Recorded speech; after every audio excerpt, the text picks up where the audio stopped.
Hi everyone, एक बार फिर से स्वागत आपका। हरियाणा सीईटी का इंतज़ार सभी कर रहे थे कि कब इसका और नोटिफिकेशन आएगा, कब एग्ज़ाम होगा। लेकिन आज वो इंतज़ार ख़त्म हो चुका है। आपका जो सीईटी का ऑफिशियल नोटिफिकेशन है वो जारी कर दिया गया है एचएसएससी की तरफ से। देखिएगा, ये 79 पेजेस की पीडीएफ है जिसको आप एचएसएससी की ऑफिशियल वेबसाइट से भी डाउनलोड कर सकते हैं। तो चलिए, वीडियो को ज़्यादा लंबा नहीं खींचेंगे। जो जो मेन पॉइंट हैं जो आपके लिए ज़रूरी है जानना, वो सारी बातें आपको इस वीडियो में बताने वाला हूँ। वीडियो कंप्लीट देखिएगा, उम्मीद है आपका कोई भी डाउट नहीं बचेगा। तो चलिए शुरुआत करते हैं वीडियो की। देखिएगा, सबसे पहले आती हैं कि आपके फॉर्म कब से स्टार्ट होंगे। तो देख लीजिएगा, फॉर्म आपके 28 मई 2025 से आपके रजिस्ट्रेशन स्टार्ट हो जाएंगे। यानी कि कल से आपके रजिस्ट्रेशन स्टार्ट हो जाएंगे। 26 मई इसकी जो डेट ऑफ पब्लिकेशन है इस नोटिफिकेशन की, यानी कि कल ये नोटिफिकेशन रात को जारी कर दिया गया था। और जो ऑनलाइन रजिस्ट्रेशन आपके स्टार्ट होंगे वो 28 मई से, यानी कल से आपके रजिस्ट्रेशन स्टार्ट हो जाएंगे। लास्ट डेट जो रहेगी वो आपकी 12 जून 2025 रहेगी। 28 मई से कल से स्टार्ट होंगे और 12 जून आपकी लास्ट डेट रहेगी। और 14 जून तक शाम 6 बजे तक आप अपने जो फ़ीस है वो पे कर सकते हैं। तो ये बात हो गई आपके इम्पोर्टेंट डेट्स की। और जो भी बीसीए, बीसीबी, ईडब्ल्यूएस कैटेगरी जो सर्टिफिकेट हैं वो आपके 1 अप्रैल 2025 के बाद के होने चाहिए और 12 जून 2025 से पहले के। यानी कि 1 मई, यानी कि नया जो ईयर है वो शुरू हो जाता है। तो अपना नया बनवा लिया होगा सभी ने, जो भी बीसीए, बीसीबी, ईडब्ल्यूएस हैं। जिन्होंने नहीं बनवाया है जल्द से जल्द बनवा लें। और जो लास्ट डेट है 12 जून, इससे पहले का आपका जो सर्टिफिकेट है वो होना चाहिए। और एक्स सर्विसमैन के लिए भी यहाँ पर बताया गया है। जो एक्स सर्विसमैन का सर्टिफिकेट है वो 13 जून 2024 से पहले का इश्यू होना चाहिए या फिर उससे पहले रिन्यू होना चाहिए, यानी रिन्यूड आफ्टर, यानी कि 13 जून 2024 के बाद का रिन्यू होना चाहिए। तो ये अपडेट है। और जो बाकी कैटेगरी हैं, एससी कैटेगरी, यूएससी में डीएससी, ओएससी आ गई, पीडब्ल्यूडी, ईएसपी, ईएसएम, ये सब क्लोजिंग डेट यानी 12 जून से पहले के आपके सर्टिफिकेट होने चाहिए। आगे देखिएगा, आगे बताया है कि जो न्यू कैंडिडेट हैं जिन्होंने पहला जो सीईटी हुआ था, सीईटी 2022 का, वो नहीं दिया, उनको नए रजिस्ट्रेशन नंबर मिलेंगे। लेकिन जिन्होंने पहला रजिस्ट्रेशन करवाया था, पहले जो एग्ज़ाम है सीईटी 2022 का वो दिया था, तो आपके जो रजिस्ट्रेशन नंबर हैं वो वहीं रहेंगे। तो जो सीईटी रजिस्ट्रेशन नंबर हैं वो न्यू कैंडिडेट को ही मिलेंगे जिन्होंने पहले रजिस्ट्रेशन नहीं करवा रखा। तो ये बात समझ में आ गई होगी। जो पुराने कैंडिडेट हैं जिन्होंने पहला सीईटी दिया था या रजिस्ट्रेशन करवाया था, उनका रजिस्ट्रेशन नंबर वहीं रहेगा। और न्यू स्टूडेंट हैं, न्यू कैंडिडेट हैं जिन्होंने एक बार भी सीईटी का फॉर्म ना फिलअप किया है ना दिया है, तो उनके लिए नया रजिस्ट्रेशन नंबर मिलेगा, आप रजिस्ट्रेशन कर पाएंगे। क्वालिफ़िकेशन की बात करें, क्वालिफ़िकेशन आपकी कुछ भी है, आप कम से कम 10वीं पास होनी चाहिए। 10th पास हैं तो आप इसके लिए अप्लाई कर पाएंगे। और आपकी जो क्वालिफ़िकेशन है वो इसी साल 2025 के एंड तक आपकी क्वालिफ़िकेशन कंप्लीट हो जानी चाहिए। ये बात यहाँ पर बताई गई है। सिलेबस, ये आगे बातें बताई जाएंगी। क्राइटेरिया ऑफ एग्जामिनेशन आप देख लीजिएगा। जो लेवल है एग्ज़ाम का वो आपका +2 का लेवल का रहेगा। ओनली जो हिंदी इंग्लिश है वो आपकी 10th लेवल की आएगी। बाकी जो मैथ, रीजनिंग, जो जीके आएगी, वो सब कुछ +2 लेवल की, लेकिन हिंदी इंग्लिश आपकी 10th लेवल की आएगी। टोटल मार्क्स आपके 100 नंबर का आपका पेपर रहेगा। 100 क्वेश्चंस आपसे पूछे जाएंगे। कोई सोशियो इकोनॉमिक क्राइटेरिया का फंड नहीं है आपकी बार। 100 क्वेश्चन 100 नंबर के, और 1 घंटा 45 मिनट आपको टाइम दिया जाएगा। 50% यानी 50 नंबर जनरल कैटेगरी को लेना अनिवार्य है। और बाकी जो बीसीए, बीसीबी, ईडब्ल्यूएस और एससी, डीएससी जो भी कैटेगरीज हैं बच गई, उन सभी को 40 नंबर लेना अनिवार्य है। आगे देखिएगा, आगे बात करें, सेंटर ऑफ एग्जामिनेशन बाद में बता दिए जाएंगे। एज क्राइटेरिया देखिएगा, आप कम से कम 18 साल के और ज़्यादा से ज़्यादा 42 साल के आप होने चाहिए। और जो भी कैटेगरी को एज रिलैक्सेशन मिलता है वो दिया जाएगा इसमें। यानी कि 42 एससी कैटेगरी को 5 साल का दिया जाता है, बीसीए, बीसीबी को उनको 5 साल का या 3 साल का जो भी है, आगे बात करने वाले हैं, तो वो सब कुछ इसमें रहेगा।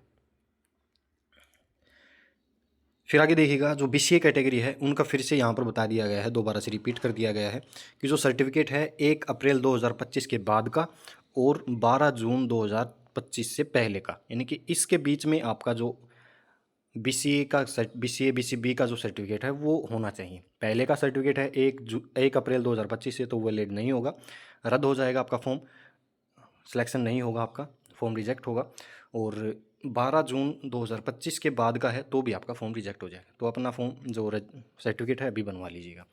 ईडब्ल्यूएस का भी यही रहेगा, जो आपका जो सर्टिफिकेट है ईडब्ल्यूएस का वो 1 अप्रैल 2025 के बाद का होना चाहिए और 12 जून 2025 से पहले का। और बाकी जो कैटेगरी बच गई, जो एससी डीएससी हैं, एससी की जो डीएससी ओएससी हैं, उनके लिए सिर्फ कंडीशन है कि आपका जो सर्टिफिकेट है वो 12 जून से पहले का आपका सर्टिफिकेट होना चाहिए, चाहे कभी भी आपने बनवाया हो। इसमें कोई कंडीशन नहीं है कि अप्रैल से बाद का होना चाहिए, लेकिन जो बीसीए बीसीबी ईडब्ल्यूएस हैं उनमें एक कंडीशन है कि अप्रैल 2025 से बाद का होना चाहिए आपका। एक्स सर्विसमैन की यहाँ पर बातें बताई गई हैं। एक्स सर्विसमैन की बताई गई है कि 13 जून 2024 से बाद का आपका सर्टिफिकेट होना चाहिए। जो फॉर्मेट दे रखा है उसी फॉर्मेट में आपका सर्टिफिकेट होना चाहिए। जो पीडब्ल्यूडी कैंडिडेट्स हैं उनकी यहाँ पर कैटेगरी बताई गई है, जो रिलैक्सेशन होता है वो सब कुछ दिया जाएगा, ये सब कुछ यहाँ पर बताई गई। एप्लीकेशन फ़ीस की बात करें, एप्लीकेशन फ़ीस यहाँ पर कुछ नहीं बताई गई है, तो ये शायद जल्द ही आप जो फॉर्म भरेंगे उसमें मेंशन होगी कितनी क्या कुछ फ़ीस है। और आगे देखिएगा, यहाँ पर इंस्ट्रक्शन दे रखी है कि फ़ॉर्म किस प्रकार से आपको भरना है, और कोशिश कीजिएगा कि आप फॉर्म अपना खुद ही भरें। और देख लीजिएगा, आपको यहाँ पर कैटेगरी वाइज जो डॉक्यूमेंट्स हैं ज़रूरी वो बता दिए हैं कि कौन सी आपकी जो डॉक्यूमेंट्स हैं वो आपके होने चाहिए। जनरल कैटेगरी आप स्क्रीनशॉट ले लीजिएगा। एससी डीएससी के जो भी डीएससी ओएससी के कैंडिडेट हैं वो अपना सर्टिफिकेट ले लीजिएगा। मेन वही हैं, आपकी फ़ोटोग्राफ होनी चाहिए, साइन होनी चाहिए, 10th के सर्टिफिकेट, आधार कार्ड, परिवार पहचान पत्र, हरियाणा डोमिसाइल, और जो कैटेगरी सर्टिफिकेट है वो होनी चाहिए आपकी। और कोई अदर रिजर्वेशन सर्टिफिकेट है वो भी आप लगा सकते हैं। बीसीए के लिए आप देख लीजिएगा, स्क्रीनशॉट ले लीजिएगा। बीसीबी के लिए आप देख लीजिएगा। इन सब का आप स्क्रीनशॉट ले लीजिएगा, आपकी जो भी कैटेगरी है। ईडब्ल्यूएस के लिए भी आप देख लीजिएगा। और स्पोर्ट्स पर्सन जो हैं ईएसपी, वो भी देख लीजिएगा अपने जो डॉक्यूमेंट्स हैं वो। एक्स सर्विसमैन के लिए डॉक्यूमेंट्स ये रहे आपके, और डिसेबल्ड एक्स सर्विसमैन के लिए ये डॉक्यूमेंट्स आपके। फिर हैं family member of disabled ex serviceman, उसके ये डॉक्यूमेंट्स हैं। थोड़ा स्मॉल कर देता हूँ मैं इसको साइज़, ये देख लीजिएगा आप। फिर हैं family member of ex serviceman, फिर डिपेंडेंट ऑफ फ्रीडम फाइटर, फिर हैं पीडब्ल्यूडी कैंडिडेट, फिर एड ऑफ कंट्रोक्ट बेसिस जो गवर्नमेंट एम्प्लॉय हैं तो उनके लिए ये आपके डॉक्यूमेंट्स रहेंगे। तो ये सब कुछ डॉक्यूमेंट्स हैं। और बाकी आगे बताया है कि कमीशन का जो फैसला होगा वो मान्य रहेगा।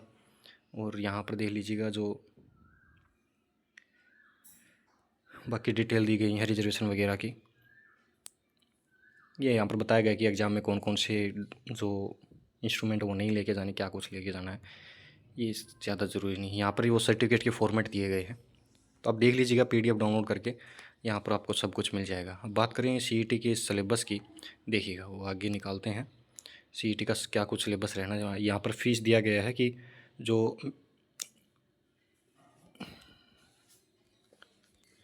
आधार कार्ड नंबर प्रोवाइड नहीं करेगा तो उसकी 100% फ़ीस लगेगी, प्रोवाइड करा देगा उसकी 50%। देख लीजिएगा आप, ये थोड़ी ही फ़ीस होती है।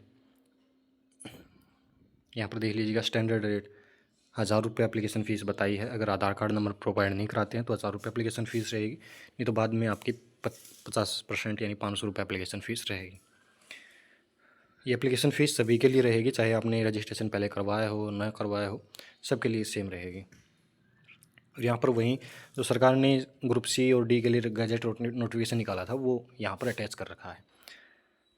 तो ग्रुप डी के लिए तो अलग जो सीईटी होगा उसमें डायरेक्ट सिलेक्शन होगा, लेकिन जो ग्रुप सी के लिए होगा उसमें आपके 10 टाइम्स आपके जो जब वैकेंसी निकलेंगी उसमें 10 टाइम्स आपको बुलाया जाएगा। यहाँ पर कैटेगरी वाइज वगैरह बुलाया जाएगा। और आगे बात करें तो बस यही सब कुछ है। सिलेबस देख लीजिएगा इसमें यहाँ पर आगे।